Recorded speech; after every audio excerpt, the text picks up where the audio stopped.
કરીએ એક મહત્વપૂર્ણ સમાચાર પ્રાપ્ત થઈ રહ્યા છે। અમદાવાદમાં આંતરરાષ્ટ્રીય પતંગ મહોત્સવ યોજાશે। આવતીકાલથી રિવરફ્રન્ટ એનઆઈડી પાસે આ પતંગ મહોત્સવ યોજાશે। આવતીકાલે સીએમ વિજય રૂપાણી મહોત્સવનું ઉદ્ઘાટન કરાવશે। પતંગ મહોત્સવ અમદાવાદ ખાતે યોજાશે। અમદાવાદમાં આંતરરાષ્ટ્રીય પતંગ મહોત્સવનું આયોજન કરાશે। વધુ માહિતી સાથે સંવાદદાતા રાજેન્દ્ર અમારી સાથે લાઈવ જોડાઈ ગયા છે। રાજેન્દ્ર, અમદાવાદ રિવરફ્રન્ટ ખાતે આવતીકાલથી આંતરરાષ્ટ્રીય પતંગ મહોત્સવનો પ્રારંભ થઈ રહ્યો છે। સીએમના હસ્તે ઉદ્ઘાટન થવાનું છે, કેવી તૈયારીઓ છે?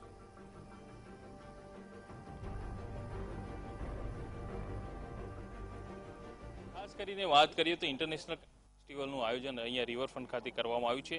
અત્યારે હું આપને દ્રશ્યમાં બતાવીશ કે અહીંયા કેવા પ્રકારની તૈયારીઓ થઈ રહી છે। અહીંયા અલગ અલગ પ્રકારના જે પ્રદર્શનો કરવામાં આવ્યું છે, જેમાં મહત્વનું પ્રદર્શન છે સીમા પ્રદર્શન જે છે, જેમાં બીએસએફ જે ગુજરાતના જે બોર્ડર વિસ્તારમાં જે બીએસએફની જે કામગીરી છે એનું પ્રદર્શન અહીંયા એ મહત્વનું આકર્ષણ આ વખતનું જોવા મળી રહ્યું છે। ગુજરાત ટુરિઝમ દ્વારા આ જે આયોજન કરવામાં આવ્યું છે। આ ઉપરાંત આપ જોઈ શકો છો કે ગુજરાત ટુરિઝમની પણ અહીંયા એક પ્રદર્શન ગોઠવવામાં આવ્યું છે।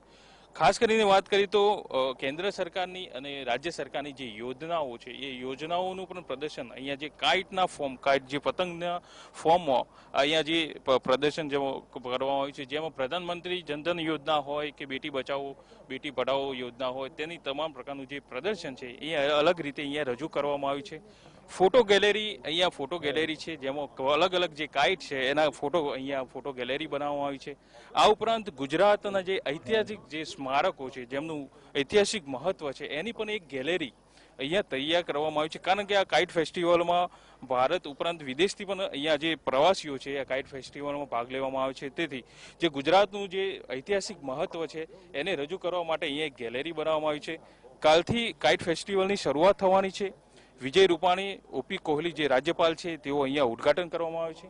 તેમની પણ અહીંયા તમામ પ્રકારની જે તૈયારીઓ કરી દેવામાં આવી છે। આ ઉપરાંત અહીંયા અલગ અલગ પ્રકારના સ્ટોલ બનાવવામાં આવે છે, જે વિદેશથી જે પતંગબાજ જે કલાબાજો અહીંયા આવવાના છે એમના માટે અલગ અલગ અહીંયા સ્ટોલ પણ બનાવવામાં આવે છે। આ ઉપરાંત ક્રાફ્ટ બજાર અહીંયા આખું ક્રાફ્ટ બજાર જે છે એ ઊભું કરવામાં આવ્યું છે, જેમાં જે ગુજરાતના જે ગ્રામીણ વિસ્તારોમાં જે હસ્તકલાઓ છે, જે ઉદ્યોગો છે, જે નાના નાના ઉદ્યોગો જે મહિલાઓ દ્વારા જે ઉદ્યોગો ચલાવવામાં આવી રહ્યા છે એ ઉદ્યોગોને પ્રોત્સાહન મળે, એમનું જે વસ્તુ છે એનું વેચાણ થાય તે માટેનું અહીંયા ક્રાફ્ટ બજાર ઊભું કરવામાં આવ્યું છે।